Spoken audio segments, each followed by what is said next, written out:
নবম শ্রেণীর ছাত্রদের জন্য একটা গুরুত্বপূর্ণ অঙ্ক 5 নম্বর অধ্যায় থেকে দুই চাল বিশিষ্ট সমীকরণ আমি লিখেছি দেখো। আর অনেকবার স্কুলের পরীক্ষাগুলোতে এসেছে। তো দেখো এখানে বলা আছে এক্স এর মান দেওয়া আছে 3t এবং ওয়াই এর মান দেওয়া আছে 2t/3 - 1, বুঝা গেল। আর তোমাকে টি এর ভ্যালু বের করতে বলছে, একটা কন্ডিশন দেওয়া আছে x = 3y। তো দেখো সমাধান আমি লিখে নিয়েছি, এক্স এর মান কি দেওয়া আছে 3t আর ওয়াই এর মান কি দেওয়া আছে 2t/3 - 1, বুঝা গেল। আর একটা কন্ডিশন দেওয়া আছে x = 3y। তো আমরা এখানে মানগুলো বসাই, এক্স এর মান কি দেওয়া আছে, এক্স এর মান দেওয়া আছে 3t, তাহলে এক্স এর যে পজিশন ওখানে আমরা কত বসাই দিব 3t।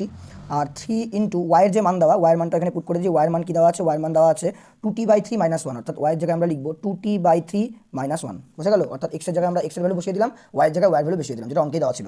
এবার দেখো বাঁ দিকে 3t থাকলো, এবার তুমি 3 দিয়ে এটাকে গুণ করে, তখন 3 দিয়ে এটাকে গুণ করবে, উপরে 3 নিচে 3 কে যাবে ক্যান্সেল, অর্থাৎ পড়ে থাকবে আমাদের 2t মাইনাস, আর এখানে 3 কে 1 দিয়ে মাল্টিপ্লাই করলে চলে আসবে 3, বুঝা গেল। অর্থাৎ আমাদের এরকম চলে আসলো 3t = 2t - 3। এবার যেহেতু টি এর ভ্যালু বের করবা, টিগুলোকে বাদিকে আনো, 3t বাদিকে ছিল, তাহলে +2t, এটা বাদিকে আসলে কি যাবে -2t = ডান দিকে পড়ে আছে -3, বুঝা গেল।